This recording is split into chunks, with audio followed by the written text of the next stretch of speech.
The gravel crunched under Jace Harlan's tires as he pulled into his driveway. Another 12-hour day at Pacific Freight Solutions had drained him completely.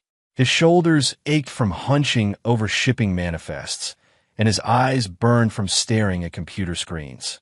At 42, he felt every one of those years pressing down on him like cargo containers. Clearbrook, Washington stretched around him in neat suburban rows. Cookie-cutter houses with manicured lawns and 2 car garages. The kind of place where neighbors knew when you got your mail delivered and what brand of cereal you bought. 6 months ago, he'd stood in this same driveway watching his daughter Alina load her suitcase into an Uber bound for the airport. Berlin beckoned with its university exchange program, and she'd been counting down the days for months. The house felt too quiet without her laughter echoing through the rooms. Jace grabbed his laptop bag from the passenger seat and trudged toward the front door. His key was halfway to the lock when footsteps slapped against asphalt behind him. Jace Harlan.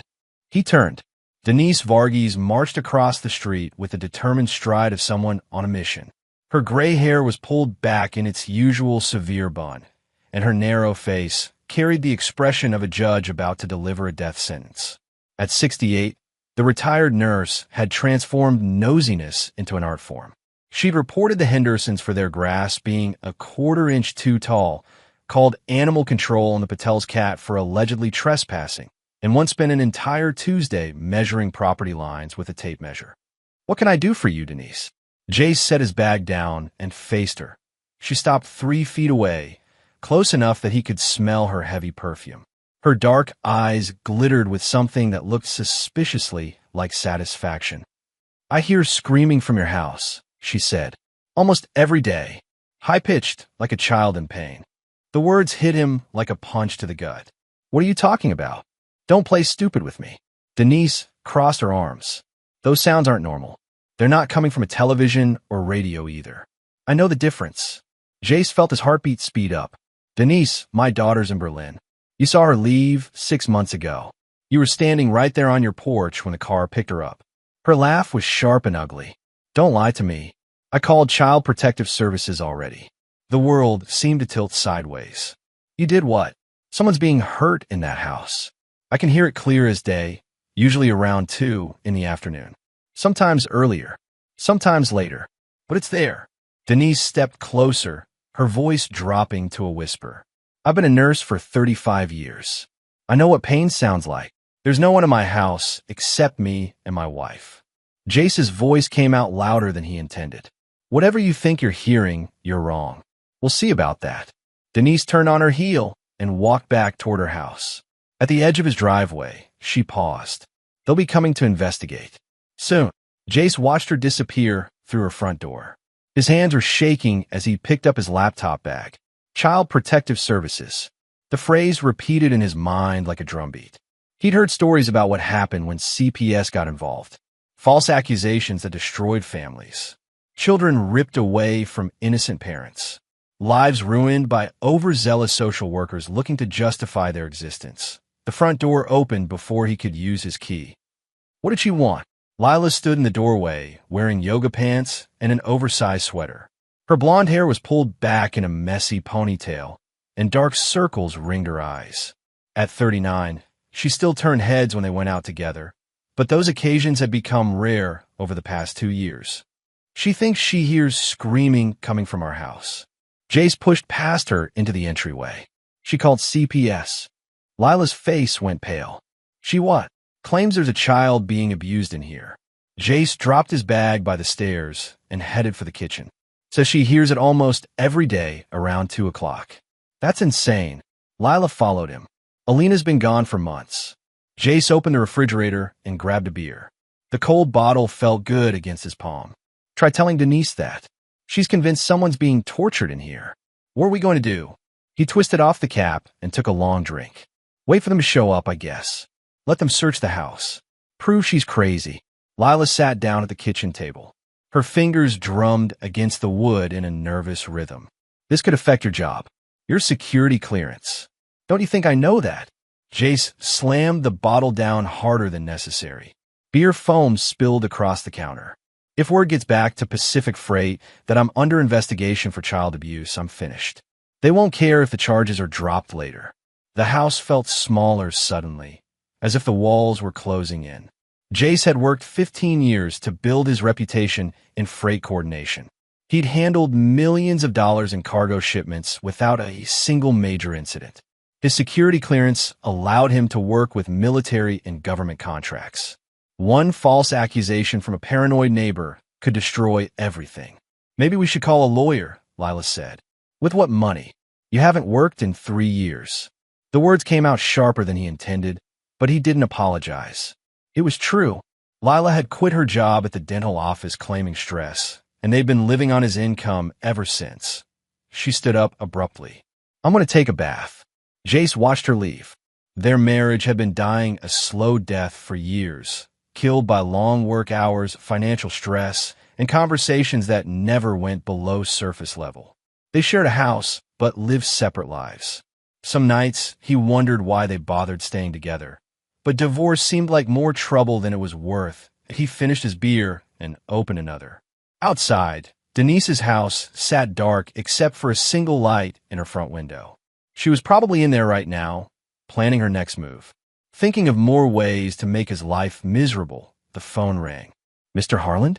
This is Janet Rodriguez from Child Protective Services. We received a report about your household that requires immediate investigation. We'll be conducting a home visit within the next 48 hours. Jace's grip tightened on the phone. "What kind of report?" "I'm not at liberty to discuss details over the phone.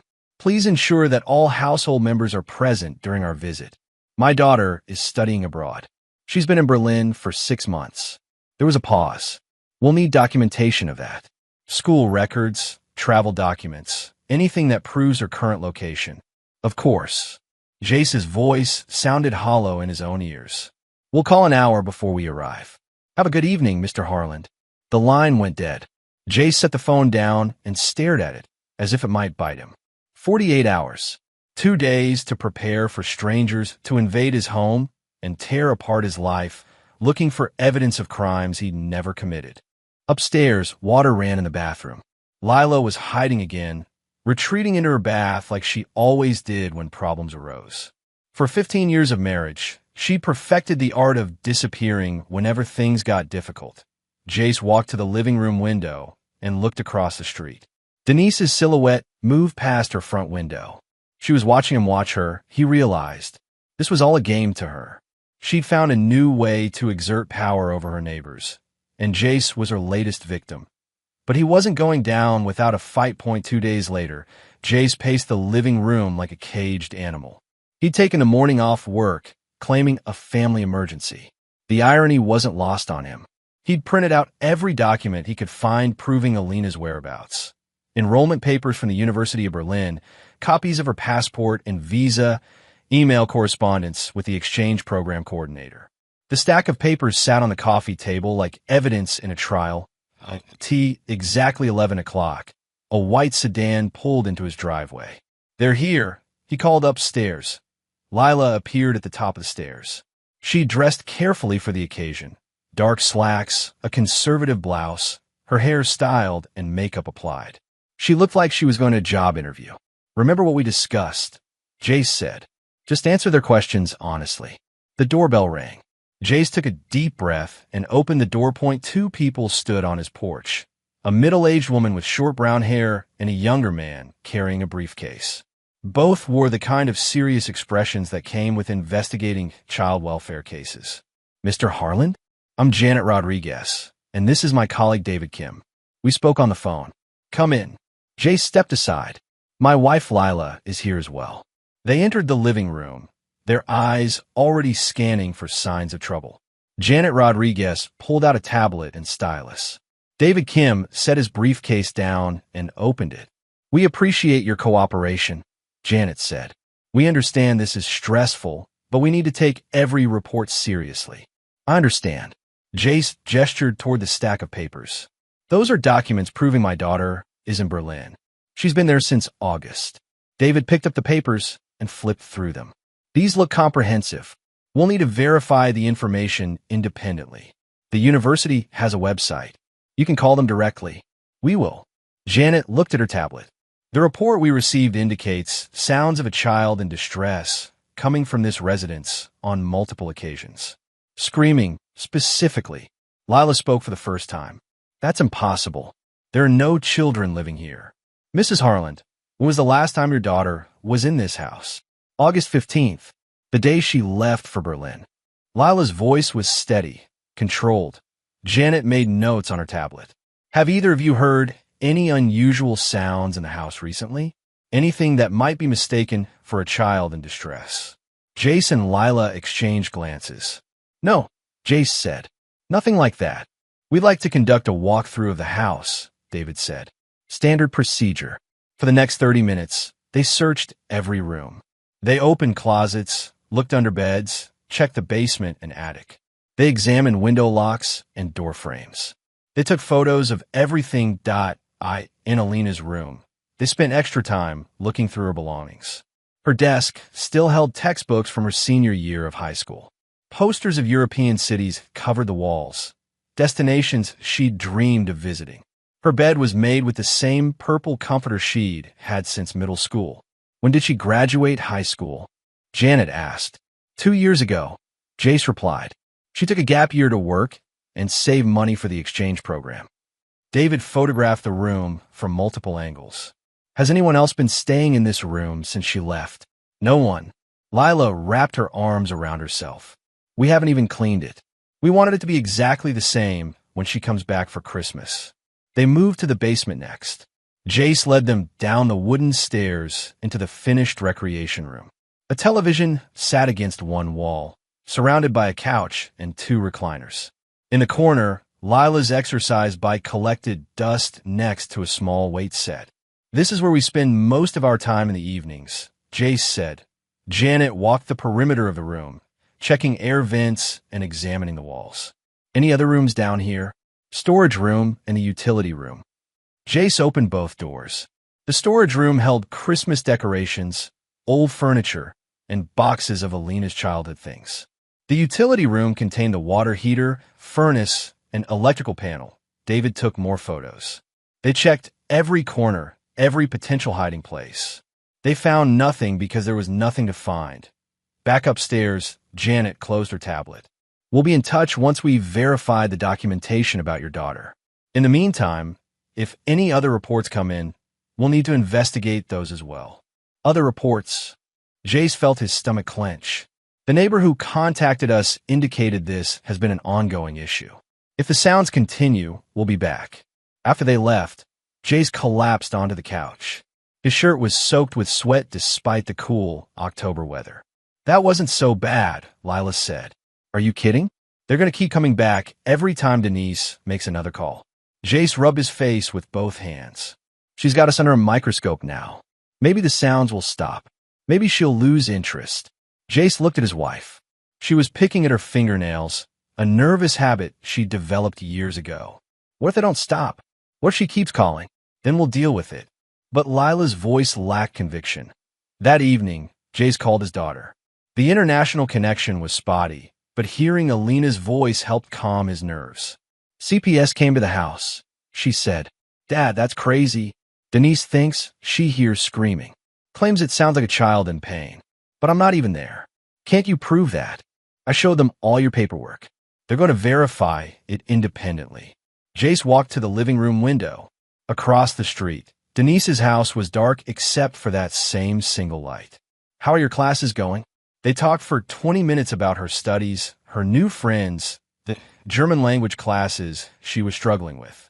Normal father-daughter conversation. When he hung up, the house felt empty again. Lila had gone to bed early, claiming a headache. Jace sat alone in the basement, drinking beer and watching late-night television. Every sound made him jump. The furnace cycling on. The refrigerator humming upstairs. A car door slamming in the distance. What if Denise was right about hearing sounds? What if there was something in the house making noise that he couldn't identify? Old pipes, maybe, or a settling foundation. But would pipes sound like a child screaming? He turned off the television and listened. Nothing but silence and the occasional creak of the house cooling down for the night.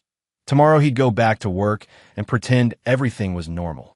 He'd process shipping manifests and coordinate freight deliveries and act like Child Protective Services hadn't spent the morning searching his house for evidence of abuse. But he knew this wasn't over. Denise had tasted blood, and she wasn't going to stop until she got the reaction she wanted. The question was, what did she really want? Jace called in sick the next day. He'd barely slept, and the thought of sitting through meetings while his life fell apart seemed impossible. Instead, he sat at his kitchen table with a cup of coffee and tried to figure out his next move. Lila had left early for a book club, or so she claimed. Lately, she'd been finding more and more reasons to leave the house during the day. Jace didn't blame her. The tension was thick enough to cut with a knifed T-145. He decided to prove Denise wrong once and for all. If she claimed to hear screaming every day around 2 o'clock, he'd listen for it himself.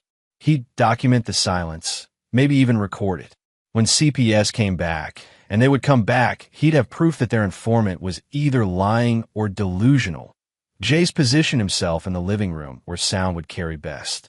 He turned off the television, the air conditioning, even the refrigerator. The house became tuned-quiet, T-212.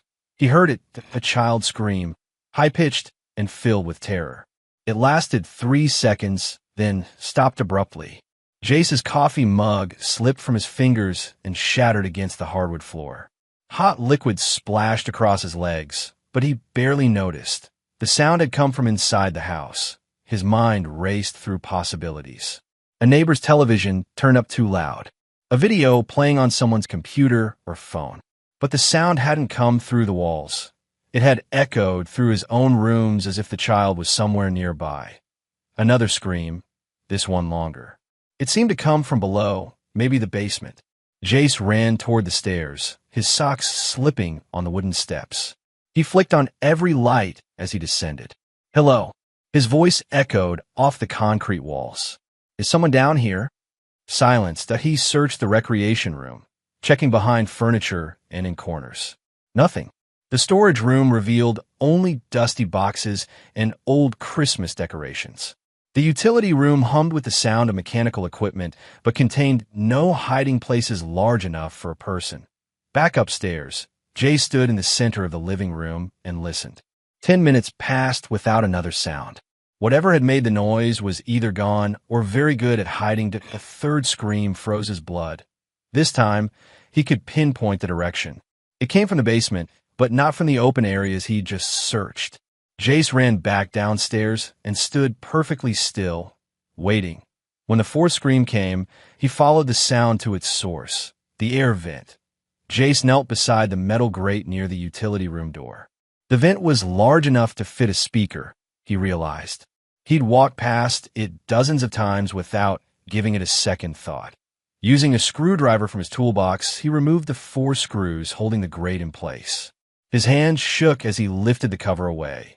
Inside the duct taped to the metal side, was a small Bluetooth speaker. Son of a bitch. Jace stared at the device as if it might explode. The speaker was black, about the size of a paperback book, with a small LED light that pulsed blue. Connected. Active. Waiting for the next signal. Someone had deliberately placed this here. Someone had been playing sounds of a child screaming to frame him for abuse. The realization hit him like a physical blow. But who and why? Jace didn't remove the speaker. Instead, he replaced the grate and screwed it back into position.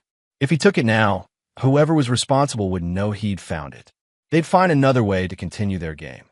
Better to let them think their plan was working while he figured out his next move. Upstairs, he cleaned up the broken coffee mug and tried to process what he discovered. Someone had entered his house and planted evidence. Someone was actively working to destroy his life. The obvious suspect was Denise, but she was in her late 60s and didn't seem tech-savvy enough to set up a Bluetooth speaker system. Besides, how would she get into his house to plant it? Lila returned home at 4 o'clock, carrying bags from the grocery store. How was book club? Jace asked. Fine. We're reading some romance novel. Not really my thing. She set the bags on the counter and began unpacking groceries. What did you do all day? Just rested. Try to relax. Jace watched her face carefully. Denise was right about one thing. Lila's hands stilled on a box of cereal. What do you mean? I heard the screaming. Around 2 o'clock. Clear as day. That's impossible. But her voice sounded strained. I searched the whole house. Couldn't find the source. Jace leaned against the counter. Strange thing is, it sounded like it was coming from inside our house, not from outside. Lila resumed unpacking groceries, but her movements were jerky, unnatural. Maybe it was the television. Or someone's phone. Maybe. Jace studied her profile. After 15 years of marriage, he knew when she was lying. The slight flush in her cheeks, the way she avoided eye contact, the nervous energy in her hands. Any idea who might want to cause trouble for us? Why would anyone want to do that? Good question. Jace pushed off from the counter. I'm going to call a security company. Get some cameras installed. Lila dropped a can of soup. It rolled across the floor and came to rest against the refrigerator. Isn't that a little extreme? Is it? Someone's trying to frame me for child abuse. I'd say cameras are the least I can do. That evening, while Lila took another of her lengthy baths, Jace researched security systems online. He needed something discreet, something that could record without being obvious. If someone was entering his house to manipulate evidence, he wanted it documented. That'd be why the time he went to bed, he'd ordered a set of wireless cameras small enough to hide in everyday objects. They'd arrive by express shipping the next day. Lying in the dark next to his wife, Jace stared at the ceiling and tried to make sense of what was happening. Someone had access to his house. Someone was playing psychological games with him. Someone wanted him destroyed. The question was, who stood to benefit from his downfall? The cameras arrived the next afternoon in a plain brown box. Jace had taken another personal day, claiming a doctor's appointment. His supervisor hadn't questioned it, but Jace could hear the concern in his voice. Missing work twice in 1 week wasn't like him. While Lila was out running errands, Jace installed the devices throughout the house. The main camera went in the hallway near the basement stairs, disguised as a smoke detector. A second camera, smaller than a penny, he tucked into the corner of the utility room with a clear view of the air vent. 2 more went in the living room and kitchen, hidden behind picture frames. Each camera connected wirelessly to an app on his phone. He could monitor live feeds, review recorded footage, and receive alerts when motion was detected. The setup took 2 hours, but when he finished, every major area of the house was under surveillance. Jace didn't mention the cameras to Lila when she returned. "How was your appointment?" she asked, setting down her purse. "Routine checkup. Everything's fine." He watched her face for any reaction. "Doctor says I need to reduce stress. Maybe you should take some vacation time. Get away from work for a while." "Can't afford to. Not with everything that's happening." That night, Jace lay awake until Lila's breathing became deep and regular. Then he slipped out of bed and went downstairs to his laptop. The camera feeds showed empty rooms and dark hallways. Motion detection was active. If anyone entered the house, he'd know about it immediately. The next morning, he left for work at his usual time but parked 3 blocks away and doubled back on foot. He positioned himself across the street in Mrs. Patterson's garden shed, which she'd told him he could use for storing yard tools. Through the small window, he had a clear view of his own house and Denise's place next door, T1030. His phone buzzed with a motion alert. Jace opened the camera app and watched Lila walk down to the basement. She moved directly to the utility room, checked something near the air vent, then pulled out her phone and sent a text message. The timestamp on the video read 10:32 a.m. 0.3 minutes later, another motion alert. This time, the camera showed a man entering through the back door. Jace recognized him immediately. Carter Miles, who lived 2 houses down on the opposite side of the street. Carter was 35, divorced, and worked sporadically in construction and landscaping. He'd moved to the neighborhood 8 months ago and had quickly gained a reputation as the friendly neighbor who was always available to help with odd jobs. Jace had hired him twice to clean gutters and trim trees. Now Carter was in his house, talking quietly with his wife in the basement. Jace turned up the volume on his phone, but the audio was frustratingly unclear. He caught fragments. "Denise says, and another week, and CPS bought it." Then Carter's voice came through clearly. "Denise says CPS bought it. Another week and they'll shut him down." Jace's blood turned to ice. This wasn't random harassment. This was a coordinated attack. Carter and Lila talked for another 5 minutes, their voices too low to understand. When they separated, Carter left through the back door while Lila went upstairs to the kitchen. At 11:15, she texted someone again.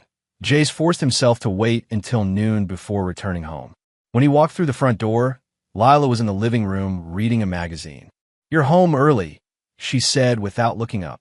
"Slow day at the office." Jace sat down across from her. "Everything quiet here, like a tomb. I might go visit my sister this afternoon." "Which sister?" Jace knew she didn't have any sisters. "My cousin Jennifer. In Tacoma." Lila turned a page of her magazine. "Might stay for dinner." Another lie. Jace nodded and went to the kitchen to make a sandwich. His hands were steady, but his mind was racing. Lila and Carter were working together. But what was their endgame? What did they hope to gain by destroying him? That afternoon, while Lila was supposedly visiting her non-existent cousin, Jace reviewed all the camera footage from the past 3 days. What he found made his stomach clench. Carter had been in the house 6 times. Always entering through the back door, always when Jace was at work. Sometimes he stayed for 20 minutes, sometimes for over an hour. In one video, he and Lila were clearly intimate, kissing in the kitchen like teenagers. His wife was having an affair. The betrayal hit him harder than he'd expected. Their marriage had been cold for years, but he'd never imagined she'd cheat. More importantly, he'd never imagined she'd frame him for child abuse to cover her tracks. But that still didn't explain Denise's role in all this. Jace did some research online and discovered that Denise Varghese and Carter Miles shared the same last name before Denise married. Property records showed Carter's emergency contact as D. Varghese with Denise's address. They were family. Cousins, most likely. The pieces were starting to fit together. Denise made the accusations. Lila planted the evidence. Carter coordinated between them. But what was their motive? What did they hope to gain? The answer came to him gradually, like a photograph developing in a darkroom, that if Jace was arrested for child abuse, he'd lose his job immediately. His security clearance would be revoked. He'd be unemployable in his field, maybe unemployable anywhere. Lila could divorce him and claim she'd been an innocent victim of his abuse. She'd get the house, his retirement savings, everything they'd built together, and she'd be free to start over with Carter. That evening, Jace sat alone in his basement, pretending to watch television while his world crumbled around him. Upstairs, Lila hummed in the kitchen as she prepared dinner, acting like a devoted wife, playing her role to perfection. His phone buzzed with another motion alert. The basement camera showed Lila walking toward the utility room. This time, Jace was ready. He muted the television and listened carefully. At exactly 2:12 p.m., the screaming started again. But now he knew it was coming from the Bluetooth speaker hidden in the air vent. And he knew who was controlling it. The question was, what was he going to do about it? Over the next week, Jace built a comprehensive picture of the conspiracy against him. He developed a routine. Leave for work at the normal time, park several blocks away, and return to monitor his house from Mrs. Patterson's garden shed. The elderly widow was visiting her daughter in Portland and had asked him to keep an eye on her property. The surveillance revealed a pattern.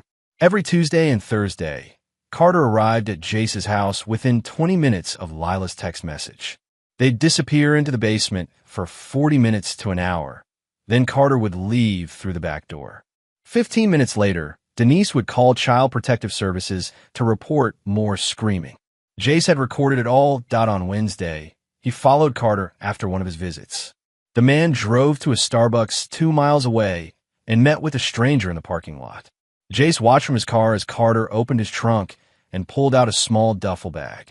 The stranger examined the contents quickly, then handed Carter a roll of cash, prescription bottles.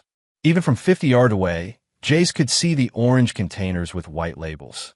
Carter was dealing drugs. This information changed everything. It wasn't just about the affair anymore. If Carter was arrested on drug charges, Lila's plan would collapse. She'd lose her partner and her protection. Denise would lose her inside man.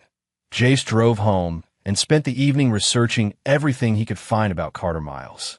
Public records showed a history of short-term employment, 2 previous addresses in different states, and a bankruptcy filing from 3 years ago. No criminal record, but that didn't mean he was clean. Thursday morning brought another breakthrough. Jace was reviewing camera footage when he noticed something in the background of one video. While Carter and Lila talked in the basement, a police scanner crackled with chatter from the utility room. Carter was monitoring police frequencies. That explained how he always knew when it was safe to enter the house. He was listening for patrol cars in the neighborhood, timing his visits to avoid detection. But it also revealed another weakness. If Carter was this careful about avoiding police, he was definitely involved in something illegal beyond the fake abuse reports. Friday afternoon, Jace called in sick again and followed Carter to 3 different locations.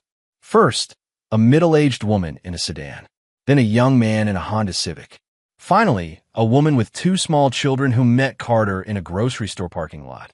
Each transaction followed the same pattern. Carter would approach the buyer's vehicle, hand over a small bag or bottle, and receive cash in return. He was dealing to a regular customer base, people who trusted him enough to meet in public places. The third transaction gave Jace an idea. The woman with children looked respectable, well-dressed, driving a newer SUV, probably a suburban mom who'd gotten hooked on prescription painkillers. She was also the type of person who would cooperate with police if it meant protecting her children from drug trafficking charges. Jace wrote down her license plate number and decided to use it later if necessary. That evening, he confronted Lila indirectly. "I've been thinking about our marriage," he said over dinner. Lila looked up from her salad. "What about it? Whether it's worth saving, whether we should just call it quits and move on with our lives." Her face remained neutral, but Jace caught the flash of interest in her eyes. "That's a big decision, is it? We haven't been happy for years. Maybe we'd both be better off starting over. What about the house? Our finances?" There it was. The real question she wanted to ask, but couldn't without revealing her true motivations. "We'd split everything fairly," Jace said. 50-50. Standard divorce. Lila's fork paused halfway to her mouth. Even if one person was more responsible for the problems in the marriage? What do you mean? I'm just saying, if someone did something that damaged the relationship, shouldn't that affect how things are divided? Jace almost smiled. She was fishing, trying to see if he suspected anything. Like what? I don't know. An affair, maybe. Or financial problems. Or, she trailed off. Or what? Nothing. Just hypothetical. But Lila's cheeks were flushed, and she was picking at her food without eating. After dinner, Jace went to his laptop and began copying all the video files to an encrypted external drive. He also printed out screenshots showing Carter entering the house, time-stamped images of his drug transactions, and copies of the text messages between his wife and her lover. The evidence was compelling, but he needed more. He needed something that would destroy all 3 of them simultaneously, ensuring they could never try this again with anyone else. Saturday morning, while Lila slept in, Jace called the University of Berlin and spoke with Alina's academic advisor. The conversation was ostensibly about his daughter's progress, but he also confirmed her continuous enrollment and provided additional documentation of her presence in Germany. When CPS came back, and they would come back, he'd have ironclad proof that their primary witness was lying. But he wasn't content to simply prove his innocence anymore. These people had tried to destroy his life for money and sex. They'd terrorized him in his own home, made him doubt his sanity, and nearly cost him his career. Now it was time to return the favor. Sunday afternoon, Jay sat in his home office and planned their destruction with the same methodical precision he used to coordinate freight shipments. 3 targets, 3 different weaknesses, 3 coordinated strikes that would bring them all down at once. Carter was the key. He was committing multiple felonies with his drug dealing, and he was careless about it. The prescription pills he was selling were probably stolen from his construction job sites. Workers often had leftover painkillers from workplace injuries, and Carter had access to their lockers and job trailers. But drug dealing alone wasn't enough. Jace needed to connect Carter's illegal activities to the conspiracy against him. That meant timing the police raid to coincide with one of Carter's visits to the house. Denise was the easiest target. Filing false reports with Child Protective Services was a crime, and Jace had documented evidence of her lies. But she was also the most likely to flip on her accomplices if pressured. She was 68 years old with no criminal record. The prospect of jail time would terrify her. Lila was the wild card. Adultery wasn't illegal, and proving conspiracy would be difficult without cooperation from the other two. But she'd also made herself vulnerable by participating in the deception. If Carter and Denise went down, she'd be left holding the bag. Jace needed a strategy that would turn them against each other. He started with research. Over the next 3 days, he learned everything he could about all three targets. Property records, employment history, financial documents, social media profiles. He built detailed dossiers on each person, looking for pressure points and vulnerabilities. Denise had been married to Robert Varghese for 41 years until his death from cancer 2 years ago. She had no children, limited income from Social Security and a small pension, and a mortgage that would be difficult to maintain on her fixed income.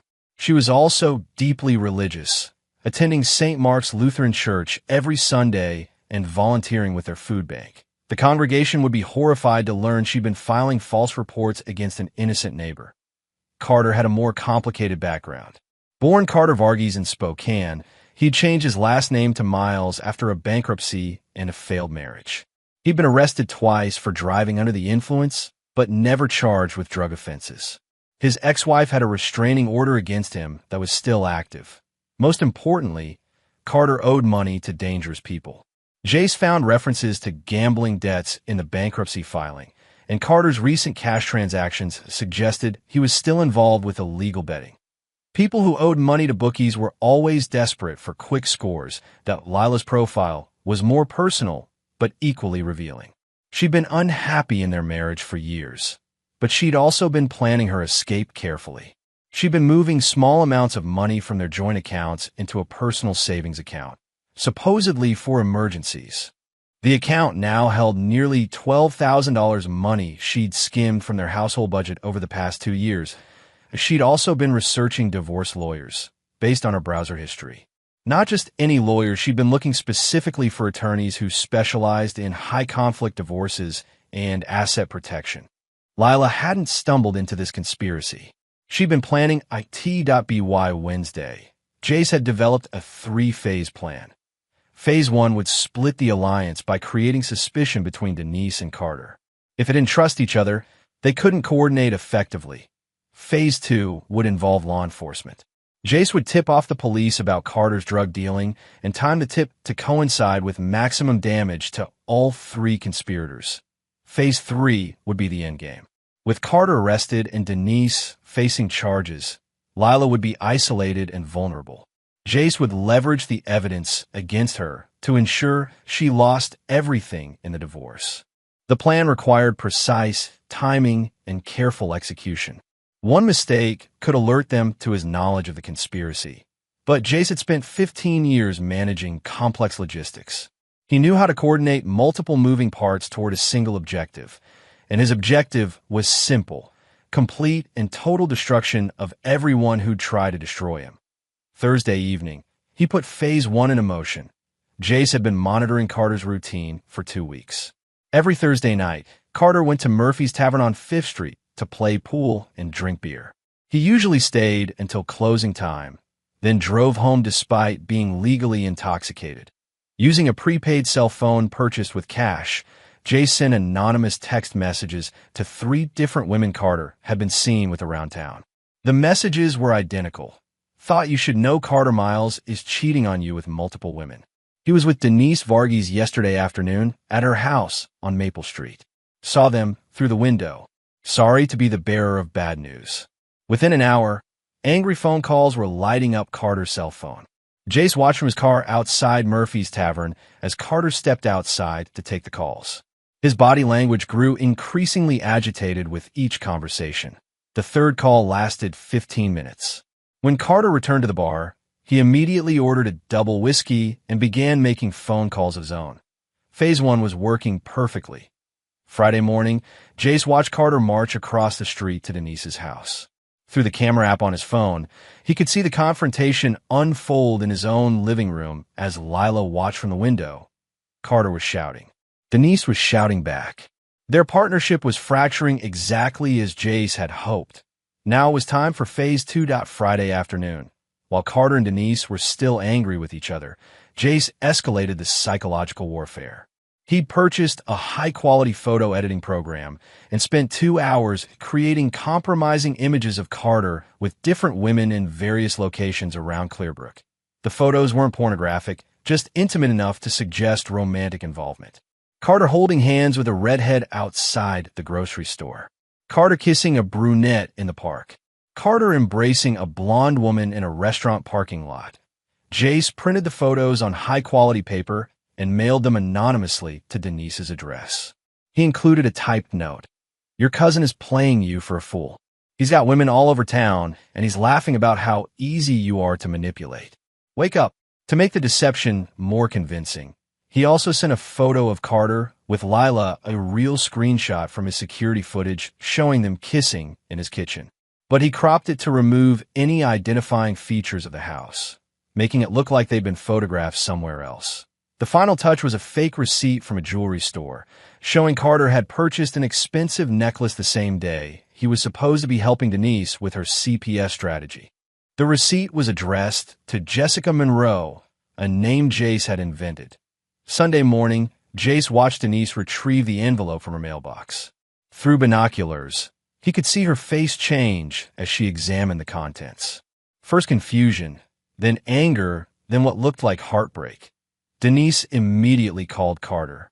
Jace couldn't hear the conversation, but he could see both participants through their windows. Carter was gesturing wildly, trying to explain. Denise was holding up the photos, demanding answers. The call ended abruptly when Denise hung up on him. Carter stormed out of his house and marched to Denise's front door. She wouldn't let him in. They argued on her porch for 10 minutes while neighbors watched from their windows. Finally, Carter kicked her newspaper box and stalked back to his house. The alliance was crumbling. That afternoon, Jace called the Clearbrook Police Department from his prepaid phone. I want to report drug dealing in my neighborhood, he said, disguising his voice with a slight accent. Guy named Carter Miles. Lives on Maple Street. Sells pills out of his car. Can you provide more specific information? The dispatcher asked. He meets customers in parking lots. Starbucks on Wilson Boulevard, grocery store on Main Street, usually around 2 or 3 in the afternoon. Drives a blue Ford pickup. Have you witnessed these transactions personally? Multiple times. He's not even trying to hide it. Always carries a duffel bag. Always exchanges something for cash. The dispatcher took down all the details and assured him they'd look into it. Monday morning, Jace called Child Protective Services. I need to report false accusations being made against an innocent family, he said, using a different fake accent. Woman named Denise Varghese has been calling in fake reports about her neighbor. The family she's targeting doesn't even have children at home. That's a serious allegation. Can you provide evidence? The daughter she claims is being abused is actually studying in Germany. Has been for months. Denise knows this but keeps calling anyway. I think she's trying to harass them for personal reasons. We'll investigate these claims immediately. Tuesday brought the breakthrough Jace had been waiting for. His phone buzzed with a motion alert at 1:47 p.m. Carter was entering through the back door, right on schedule. But this time, Jace was ready. He called 911 from his cell phone. I need to report a break-in in progress, he said, using his normal voice. Someone just entered my house through the back door while I was at work. I can see them on my security camera. Are you at the location now? No, I'm at my office. But I can see the intruder moving around my basement. Please send units immediately. Jace gave them his address and stayed on the line while driving toward home. He wanted to arrive at the same time as the police, playing the role of concerned homeowner returning to find his house violated. But he also wanted to catch Carter and Lila in the act of setting up their fake evidence. The timing worked perfectly. Jace pulled into his driveway just as 2 police cruisers arrived. Through his phone app, he could see Carter and Lila in the basement, apparently unaware that their world was about to collapse. Officers, thank God you're here, Jace said, climbing out his car. I saw someone break into my house on my security cameras. Officer Martinez, a stern-faced woman in her 30s, nodded grimly. We'll check it out. Do you know how many intruders there are? At least 1, maybe 2. They're in my basement. The police drew their weapons and approached the front door. Jace handed over his keys, maintaining the facade of innocent victim. Stay here while we clear the house. Officer Martinez instructed. Jace waited on his front lawn, watching neighbors gather to gawk at the excitement. Denise stood on her porch, her face pale with what looked like growing realization. 8 minutes later, the officers emerged with Carter in handcuffs. "We found him in your basement with a bag of prescription medications," Officer Martinez reported. "There's also a woman inside who claims to live here. That's my wife." Jace's voice carried just the right note of confusion. "What was she doing down there with him?" "You need to ask her that yourself." As Carter was loaded into the police car, he caught sight of Jace and their eyes met. Carter's expression was pure hatred, but also defeat. He knew he'd been outmaneuvered. The next few hours were a whirlwind of activity. Detectives searched Carter's house and found a substantial drug operation, hundreds of prescription pills, scales, packaging materials, and over $15,000 in cash. They also found the police scanner and detailed notes about patrol schedules in the neighborhood. Lila was questioned extensively about her relationship with Carter and her knowledge of his activities. She claimed ignorance, but the video evidence from Jace's security cameras told a different story. Most damaging was the footage of her activating the Bluetooth speaker while Carter watched. When detectives found the device hidden in the air vent, Lila's story fell apart completely. Wednesday morning brought a knock on Denise's door.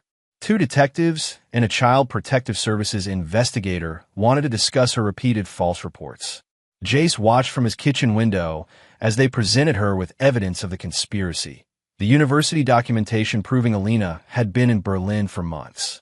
The security footage showing Carter and Lila planting fake evidence. Phone records connecting all 3 conspirators. Denise broke down and confessed everything. According to her statement, which Jace obtained through a contact at the police station, the plan had been Carter's idea. He'd been having an affair with Lila for 8 months and wanted her to leave her husband. But Lila was afraid of losing financial security in a divorce. Carter suggested they frame Jace for child abuse.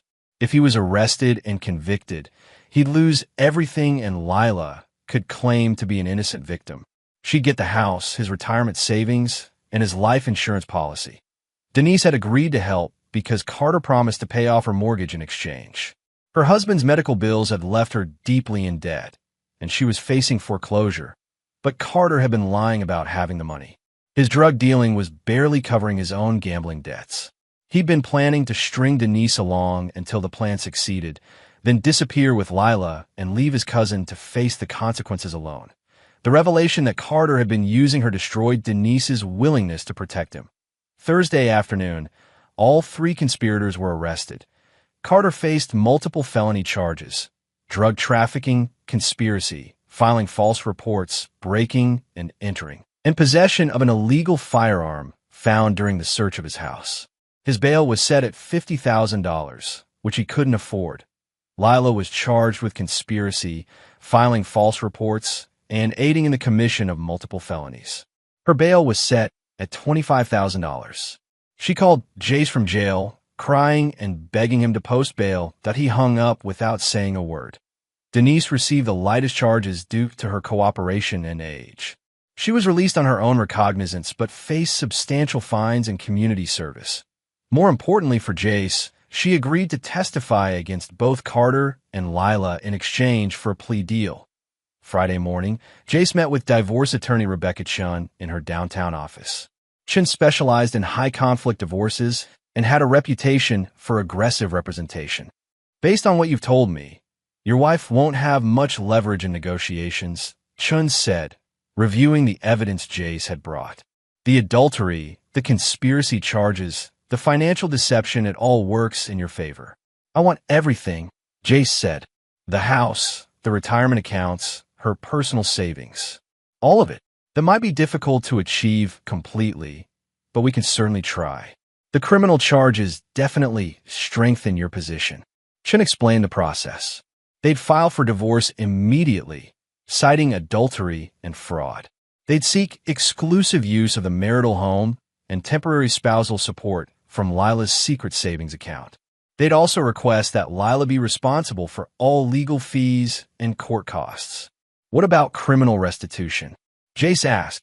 "If she's convicted, she could be ordered to pay for the cost of the police investigation, CPS resources, and any financial losses you suffered. Lost wages, legal fees, that sort of thing. The meeting lasted 2 hours.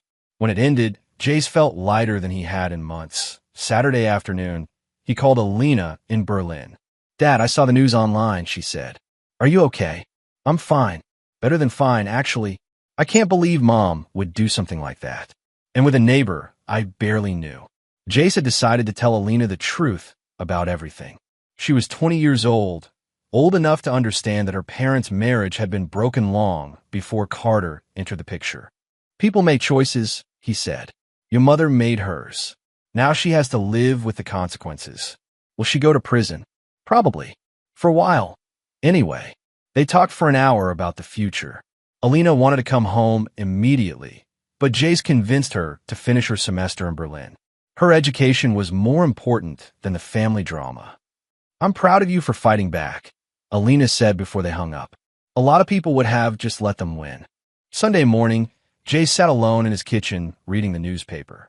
The local section had a brief article about the arrests, describing it as a domestic conspiracy involving false child abuse reports. His name wasn't mentioned, protecting his privacy. Across the street, Denise's house sat empty. She'd moved in with her sister in Spokane while awaiting trial. Carter's house had a for sale sign in the front yard. His ex-wife was liquidating his assets to pay legal fees. Jace's house felt different now. Cleaner. Like a poison had been drained away. His phone rang. The caller ID showed Lila's number from the county jail. He let it go to voicemail. 3 months later, Jay sat in the gallery of Clearbrook County Courthouse watching justice unfold. Carter had accepted a plea deal. 8 years in state prison for drug trafficking and conspiracy charges. His gambling debts had caught up with him anyway. 2 men had visited his house the day before his arrest, looking for money he didn't have. Prison was probably safer than the streets. Denise received 2 years of probation and 500 hours of community service. She'd also been ordered to pay $15,000 in restitution to cover the cost of the CPS investigation. Her house had been sold to pay the fine. Now it was Lila's turn. She'd fired 3 lawyers in 2 months, claiming each one was incompetent. The truth was simpler. She couldn't afford competent representation. Her secret savings account had been frozen by court order, and Jace had filed for exclusive use of all marital assets. Lila's final attorney was a recent law school graduate working for the public defender's office. He looked nervous as he approached the bench with his client. "Your Honor, my client wishes to address the court before sentencing," the young lawyer said. Judge Harrison nodded. "Mrs. Harland, you may speak." Lila stood slowly. She'd lost weight during her 3 months in custody, and her orange jumpsuit hung loose on her frame. Her blonde hair had grown out, showing dark roots, and her face was pale without makeup. "I want to apologize to everyone I've hurt," she began, her voice barely audible. "To my husband, to my daughter, to the Child Protective Services workers who wasted time on my lies." She turned toward the gallery and found Jace's eyes. He met her gaze without expression. "I made terrible choices," Lila continued. "I was scared and selfish, and I hurt the people who trusted me most. I don't expect forgiveness, but I want everyone to know that I'm sorry." Judge Harrison listened impassively. "Mrs. Harland, you participated in a deliberate scheme to frame your husband for child abuse. You used the protective services meant to help vulnerable children as a weapon in your personal vendetta. Your actions wasted taxpayer resources and potentially prevented real victims from receiving help they needed." Lila nodded, tears streaming down her face. "I sentence you to 4 years in state prison, followed by 3 years of supervised probation. You will also pay full restitution to your husband for his legal fees, lost wages, and emotional distress. The total amount is $47,836. The gavel fell with a sharp crack. Lila was led away in handcuffs. She looked back at Jace one more time. He saw desperation in her eyes, a silent plea for mercy or understanding. He offered neither. Outside the courthouse, Jace's divorce attorney met him on the steps. "The divorce will be finalized next week," Rebecca Chin said. "You'll get the house, the retirement accounts, and her savings. She'll get nothing." "Good. She might appeal the criminal conviction." Let her. She'll lose. Jace drove home through downtown Clearbrook, past the freight company where he still worked, past the grocery store where Carter used to sell drugs, past the coffee shop where this all began with Denise's accusations. His house sat quiet and clean in the afternoon sunlight. New locks on all the doors. New security system with visible cameras. The Bluetooth speaker had been removed from the air vent and turned over to police as evidence. Inside, he poured himself a beer and sat at the kitchen table with the divorce papers. Everything was as now. The house, the bank accounts, even Lila's car. She'd lost everything she tried to steal from him. His phone rang. Alina, calling from Berlin. Dad, I saw the news about the sentencing. How are you feeling? Satisfied, Jay said honestly. Justice was served. Do you think you'll ever forgive Mom? Jace considered the question. Forgiveness was supposed to be liberating, according to the self-help books and television therapists. But some betrayals were too deep, too calculated, too destructive to merit forgiveness. No, he said finally. Some things can't be forgiven, and some people don't deserve it. That seems harsh. She tried to destroy my life for money and sex. She would have let me go to prison for crimes I didn't commit. She would have ruined your family, your future, everything we built together. Jace's voice was calm, matter of fact. That's not the kind of mistake you forgive. That's the kind of evil you make sure never happens again. After they hung up, Jace walked through his house room by room. In the basement, he stood where Carter and Lila had plotted his destruction. The air vent had been repaired, painted over, made new. Upstairs, he looked out the front window at the empty houses across the street. Denise's place would be sold soon to pay her legal debts. Carter's house already had a sold sign in the yard. New neighbors would move in eventually. Maybe a young family with children who would actually need the protection of Child Protective Services. Maybe an elderly couple looking for a quiet place to retire. Whoever they were, they'd be living next to a man who'd learned an important lesson. When someone tries to destroy you, you don't just defend yourself. You make sure they can never try again. Jace opened a beer and sat in his living room, surrounded by the peace he'd fought to preserve. Outside, Clearbrook continued its quiet suburban existence, unaware that justice had been served in the house on Maple Street.